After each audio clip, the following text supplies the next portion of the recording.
नमस्कार, एवं उत्तर प्रदेश देख रहे हैं आप सभी और आपके साथ हूं मैं जयती मिश्रा। बुलेटिन की शुरुआत करेंगे इस वक्त की हेडलाइंस के साथ। यूपी में युवाओं को सरकारी नौकरी की सौगात, मुख्यमंत्री योगी ने वितरित किए नियुक्ति पत्र। 57 नायब तहसीलदार, 141 प्रवक्ताओं और 69 सहायक अध्यापकों को मिली जिम्मेदारी।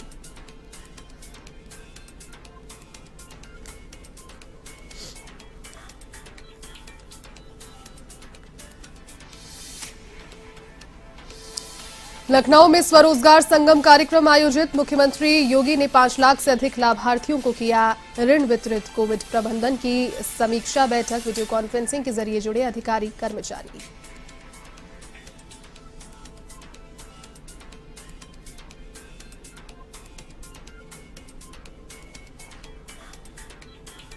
मुख्यमंत्री योगी ने कोरोना की जांच बढ़ाने के लिए दिए निर्देश। 24 घंटे में मिले 3121 नए कोरोना संक्रमित। अब तक 9 करोड़ 39 लाख लोगों का हो चुका है टीकाकरण।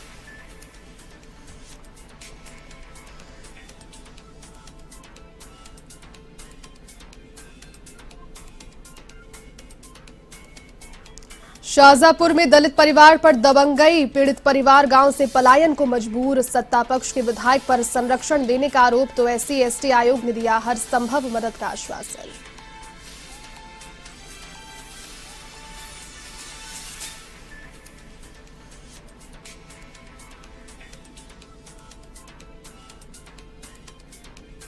महराजगंज जिले की CHC-PHC में बदहाली का आलम, चिकित्सा स्टाफ मिला नदारद, तो वहीं मरीज परेशान। आला अधिकारियों को शिकायत के बाद भी नहीं हो रहा समस्या का समाधान।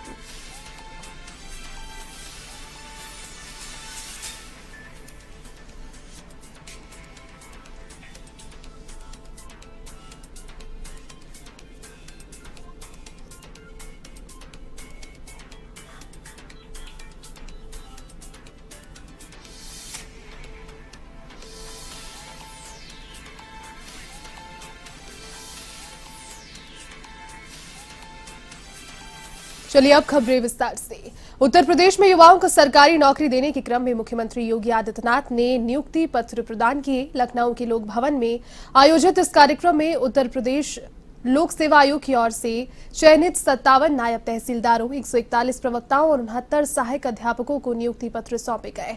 इस कार्यक्रम में मुख्यमंत्री योगी के अलावा उप मुख्यमंत्री डॉक्टर दिनेश शर्मा और राज्य मंत्री गुलाबो देवी भी मौजूद थी। इस मौके पर उन्होंने सरकारी नौकरियों में भर्तियों को लेकर पिछली सरकारों पर हमला बोला। उन्होंने कहा कि 2017 से पहले नियुक्तियों में सिर्फ परिवार विशेष की ही पूछ होती थी, आम अभ्यर्थी तो सिर्फ तैयारी ही करता था।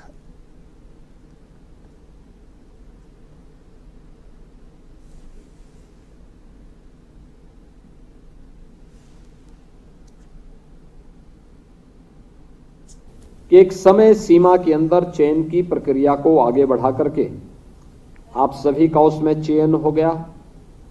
चयन में किसी प्रकार की सिफारिश, कोई लेन देन या किसी भी प्रकार की कोई भेदभाव आपके साथ नहीं हुआ है।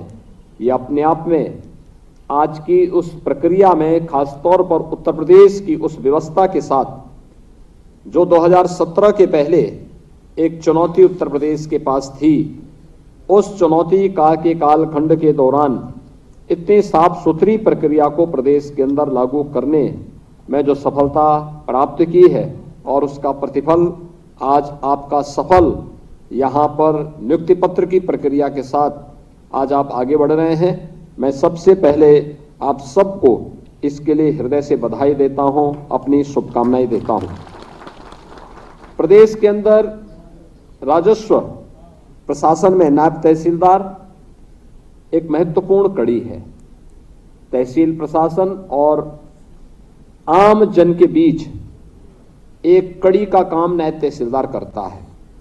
खासतौर पर वहां पर विभिन्न प्रकार के जो एक आम जन से जुड़ी हुई समस्याएं होती हैं, उनके नामांतरण की कार्रवाई को, पात्र व्यक्तियों के भूमि आवंटन, राजस्व देवों और अन्य देवों की वसूली का कार्य, खतौनी में अंश निर्धारण और उसमें होने वाली सभी प्रकार की परिवर्तन आदेशों में, जैसे अमल दरामद आदि के कार्यों को देखने का कार्य, जन सामान्य से प्राप्त होने वाली शिकायतों का लेखपालों, राजस्व निरीक्षकों से जांच कराकर उसके निस्तारण की कार्रवाई को संपन्न करना, ग्राम समाज की भूमि पर अवैध अतिक्रमण हटवाने का कार्य करना, किसी भी प्रकार की दैवीय आपदा में पीड़ित परिवारों को सुरक्षित स्थानों पर पहुंचाने के साथ ही वहां पर राहत कार्यों का नेतृत्व और उसका पर्यवेक्षण करना, पंचायतनामा,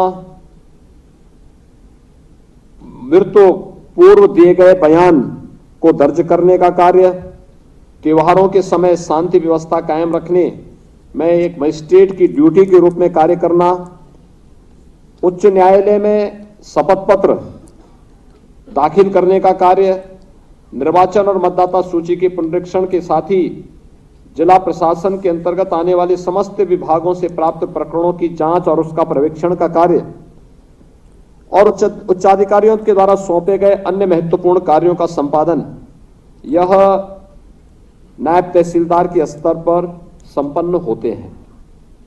यानी इतना महत्वपूर्ण कार्य आपके स्तर पर संपन्न होने का मतलब आप भारत की व्यवस्था का और खासतौर पर राजस्व की व्यवस्था से जुड़ी हुई एक महत्वपूर्ण कड़ी है। मुख्यमंत्री योगी प्रदेश के विकास को लेकर गंभीर हैं, जो लगातार प्रदेश की जनता को राहत मिले इसको लेकर सौगातें दे रहे हैं। और इसी क्रम में लखनऊ में स्वरोजगार संगम कार्यक्रम आयोजित किया गया, जिसमें मुख्यमंत्री योगी ने 5,06,995 लाभार्थियों को 4,314 करोड़ का ऋण वितरित किया। इसके बाद कोविड प्रबंधन के संबंध में समीक्षा बैठक ली, जिसमें अधिकारी कर्मचारी वीडियो कॉन्फ्रेंसिंग के जरिए जुड़े।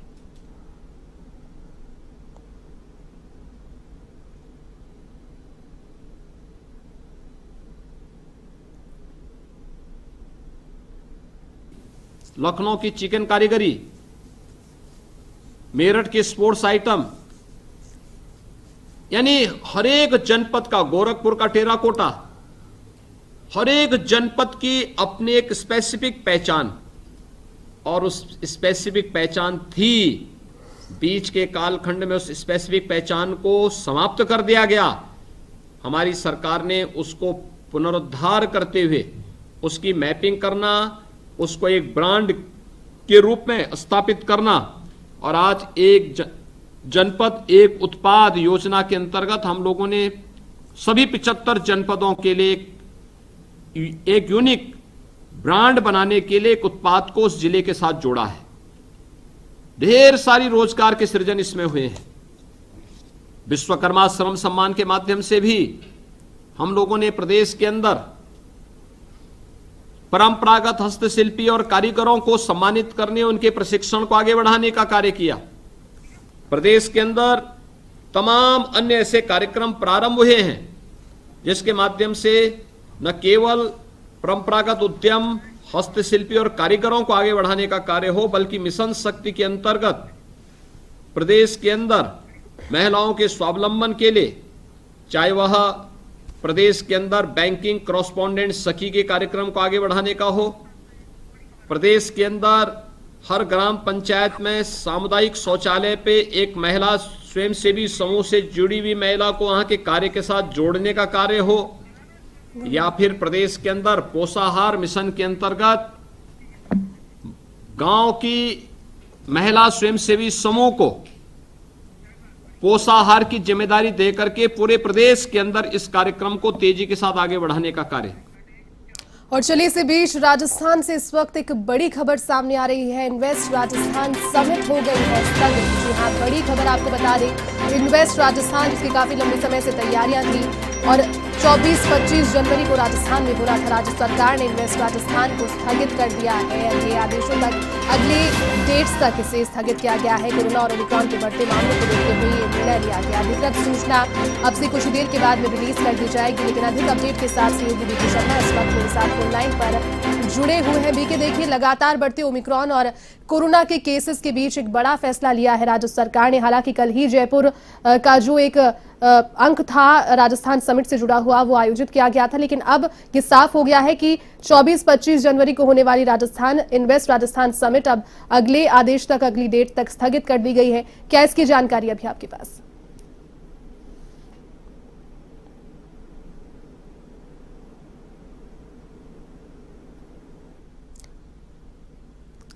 तो आपको बता दें कि कोरोना और ओमिक्रॉन के बढ़ते मामलों के बीच ये बड़ा निर्णय राज्य सरकार की ओर से लिया गया है। इसकी अधिकृत सूचना अब से कुछ ही देर के बाद में जारी हो जाएगी। 24 और 25 जनवरी को इन्वेस्ट राजस्थान समिट होनी थी सरकार की ओर से। लगातार इसकी तैयारियां भी की जा रही थी, लेकिन जनता की सेफ्टी को देखते हुए और सरकार की यही मंशा है कि जनता की जान बचाना पहले ज्यादा आवश्यक है, चूंकि जान है तो जहान है। और इसी तर्ज पर अब कार्य करते हुए आगामी आदेशों तक, आगामी नई तिथि आने तक और कोविड की स्थिति प्रदेश में संभलने तक राजस्थान की इन्वेस्ट राजस्थान समिट को स्थगित कर दिया गया है राज्य सरकार की ओर से।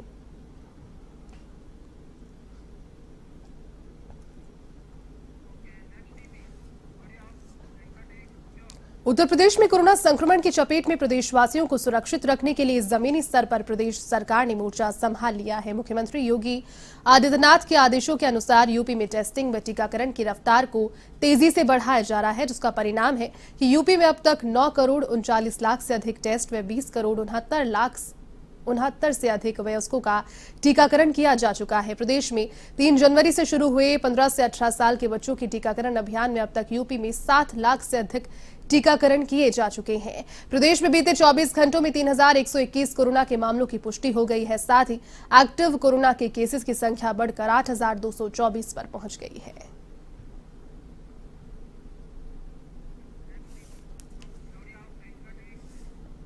वहीं महराजगंज में बीते कुछ दिनों से कोविड संक्रमण के मामले बढ़ रहे हैं, जिसको देखते हुए जिला प्रशासन बिल्कुल सतर्क हो गया है। वर्तमान में जिले में कुल 27 मामले एक्टिव हैं, जिसमें से 2 मरीजों में ओमिक्रॉन वेरिएंट की पुष्टि हुई है।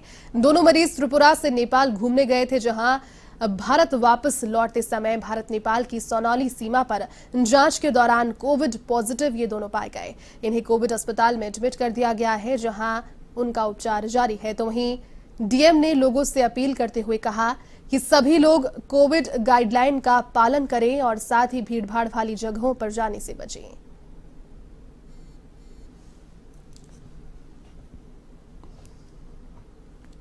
थर्ड वेव हम लोग की अभी कोरोना की शुरुआत हुई है। जनपद में अभी तक कुल 27 कोविड पॉजिटिव रिपोर्ट्स हम लोगों को प्राप्त हुए हैं। आज की डेट में 27 हमारे एक्टिव पेशेंट्स हैं, जिनमें से 2 लोगों की ओमिक्रॉन की पुष्टि अभी तक हमारे जीनोम सीक्वेंसिंग के माध्यम से की गई है। दोनों ही लोग हमारे जो है वो टूरिस्ट थे, जो नेपाल साइड से इंडिया में आ रहे थे बुद्धिस्ट सर्किट में। इसके अलावे हमारे अन्य अभी जीनोम सीक्वेंसिंग के कार्य जो है वो हो रहा है, और भी रिपोर्ट्स आने पे पूरी रिपोर्ट हम लोग के सामने हो पाएगी। पूरे देश में कोरोना और ओमिक्रॉन के मरीज लगातार बढ़ रहे हैं। मरीजों की संख्या में लगातार इजाफा हो रहा है। कोरोना ने एक बार फिर से वापसी किया है, और वहीं अब महाराजगंज जिला भी कोरोना की मार से जूझते हुए नजर आ रहा है। आपको बता दें, पिछले 1 हफ्ते में कोरोना के लगभग 30 केसेस और ओमिक्रॉन के 2 केसेस मिलने के बाद पूरे जिले में हड़कंप मच गया, और जिले के आला अधिकारी इस संक्रमण पर काबू पाने के लिए प्रयासों में जुट गए। आपको बता दें, बीते दिन महाराजगंज पुलिस अधीक्षक और जिलाधिकारी ने सार्वजनिक जगहों और बाजारों पर घूमकर लोगों को मास्क लगाने और सोशल डिस्टेंसिंग का प्रयोग करने के लिए जागरूक भी किया। आज हमारी डीएम से जब बात हुई तो डीएम ने कहा कि कोरोना के प्रोटोकॉल को लगातार पालन कराया जाए, लोगों को सोशल डिस्टेंसिंग बनाने की अपील की जा रही है, लोगों को मास्क पहनने की अपील की जा रही है। तो कहीं ना कहीं जिस तरह से पूरे देश में कोरोना के मामले बढ़ रहे हैं, उसी तरह से महाराजगंज जिले में भी कोरोना के मामले लगातार बढ़ रहे हैं। ऐसे में जिला प्रशासन कोरोना पर काबू पाने के लिए भरसक प्रयास करने में जुट गया है और सरकार के सभी गाइडलाइन का पालन करा रहा है। महराजगंज जिले के अधिकतर सीएचसी और पीएचसी बदहाली में है। कहीं गंदगी का अंबार है तो मरीज घंटों डॉक्टर्स के इंतजार में ही रहते हैं। इसकी पड़ताल एवन टीवी ने जब जमीन पर उतरकर की तो स्थिति का पता लगा। जब एवन टीवी सीएमओ कार्यालय पहुंचा तो 10:30 बजने के बाद भी सीएमओ साहब का कार्यालय बंद मिला। यहाँ के स्थानीय लोगों का कहना है कि वे स्वास्थ्य सुविधाओं की स्थिति से बेहद परेशान हो गए हैं। अब तो आला अधिकारी भी उनकी बातों को नहीं सुनते।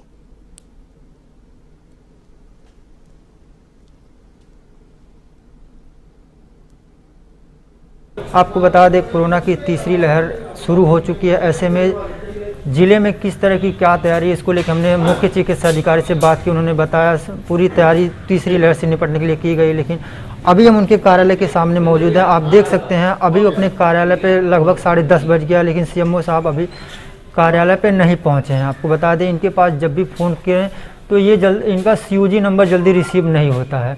हमने अभी CMO साहब से मिला, उनसे बातचीत की, उन्होंने बताया कि कोरोना की तीसरी लहर से निपटने की पूरी तैयारी हो चुकी है और वैक्सीनेशन और टेस्टिंग की भी प्रक्रिया लगातार चले। लेकिन जो सबसे बड़ा सवाल है, ज़िले में जितने भी प्राथमिक स्वास्थ्य केंद्र हैं काफ़ी बदहाल है। इसको लेके मुख्य चिकित्सा अधिकारी किसी भी तरह से एक्टिव नहीं दिख रहे हैं। इनके COG नंबर पे जब भी फ़ोन करें तो जल्दी इनका COG नंबर फ़ोन रिसीव नहीं होता है। तो कहीं ना कहीं CMO साहब बड़ी लापरवाही करते हैं। उनके कार्य प्रणाली पे भी कई तरह के सवाल खड़े होते हैं। एक जैम पोर्टल जो आता है उसमें भी इनकी शिकायत आई है कि ये अपने रिश्तेदार पहचान वालों को ही नौकरी दिलाने का काम करते हैं। तो कई इनके ऊपर आरोप लगे। उन्हीं आरोपों को जानने के लिए आज हम महाराजगंज में के मुख्य चिकित्सा अधिकारी से मिलने आए थे और उनसे बातचीत करना, लेकिन उन्होंने साफ बताने से मना कर दिया। और वहीं पे हम जब उनके कार्यालय के सामने आए तो अभी भी वो अपने कार्यालय पे नहीं पहुंच सके हैं। साथ ही साथ जिले में कोरोना की तीसरी लहर से निपटने की क्या कुछ तैयारी, उसमें भी इनसे साफ तरह से जवाब नहीं मिल पाया। तो कहीं ना कहीं मुख्य चिकित्सा अधिकारी की बड़ी लापरवाही सामने आ रही है और इनका COG नंबर जल्दी उठता भी नहीं है और इनसे किसी भी मुद्दे पर, स्वास्थ्य के मुद्दे पर बात किया तो इनसे साफ स्पष्ट जवाब भी नहीं मिल पाता। तो कहीं ना कहीं ये अपने लापरवाहियों के नाम से जिले में मशहूर होते हुए नजर आ रहे हैं। कैमरा पर्सन के साथ मैं A1 TV संवाददाता महाराजगंज। और बड़ी खबर सामने आ रही है, मुख्यमंत्री अशोक गहलोत कोरोना पॉजिटिव हो गए हैं। लेकिन दूसरी बार कोरोना पॉजिटिव मुख्यमंत्री अशोक गहलोत हुए। इससे पहले दूसरी लहर में भी मुख्यमंत्री अशोक गहलोत को कोविड पॉजिटिव रिपोर्ट जो थी वो मिली थी। मुख्यमंत्री अशोक गहलोत ने खुद ट्वीट कर इसकी जानकारी दी है। उन्होंने ट्वीट किया, लिखा, आज शाम मैंने अपना कोविड टेस्ट करवाया है जो कि पॉजिटिव आया है। बेहद हल्के लक्षण है, कोई अन्य परेशानी नहीं है। साफ कर दिया है कि सिम्टम्स नहीं है, कोई परेशानी वाली बात नहीं है। आज मेरे संपर्क में आए सभी लोगों से निवेदन है कि अपना टेस्ट जल्दी से जल्दी कराएं और अपने आप को आइसोलेट कर लें। कोविड टेस्ट अपना अवश्य कराएं। इसी बीच बड़ी खबर आपको बता रहे हैं, मुख्यमंत्री अशोक गहलोत कोविड पॉजिटिव हो गए हैं और दूसरी दफा उन्हें कोरोना ने अपनी गिरफ्त में लिया है। इससे पहले दूसरी लहर में भी मुख्यमंत्री अशोक गहलोत कोविड पॉजिटिव हो गए थे। आज भी उन्होंने जब ट्वीट के माध्यम से इसकी जानकारी दी, साफ कर दिया कि बेहद हल्के लक्षणों के साथ पॉजिटिविटी जो है कोविड की वो यहाँ पर सैंपलिंग के बाद पता लगी है। अधिक अपडेट के साथ में अधिक बातचीत के लिए वरिष्ठ संवाददाता नीरज मेहरा इस वक्त मेरे साथ फोन लाइन पर जुड़ चुके हैं। नीरज जी, राजस्थान के मुख्यमंत्री अशोक गहलोत जो लगातार जनसभाएं करते थे और लगातार जनता से, मीडिया से इंटरैक्टिव थे कोविड को लेकर के, दूसरी लहर में भी चपेट में आए थे और अभी फिर से उन्होंने ट्वीट के माध्यम से जानकारी दी है कि कोविड पॉजिटिव रिपोर्ट उनकी आई है। क्या कहेंगे इस पर? उनकी जो रिपोर्ट आई है पॉजिटिव आई है और उन्होंने खुद ट्वीट करके इसकी जानकारी दी है, साझा की है और साथ ही उन्होंने अपील की है कि जो भी लोग उनके संपर्क में आए हैं वो अपना टेस्ट जरूर कराएं और उन्होंने अपने आप को आइसोलेट कर लिया है। उन्होंने कहा कि ऐसी कोई ज्यादा लक्षण सामने नहीं आए हैं, हल्के लक्षण सामने आए हैं, कोई परेशानी भी नहीं है।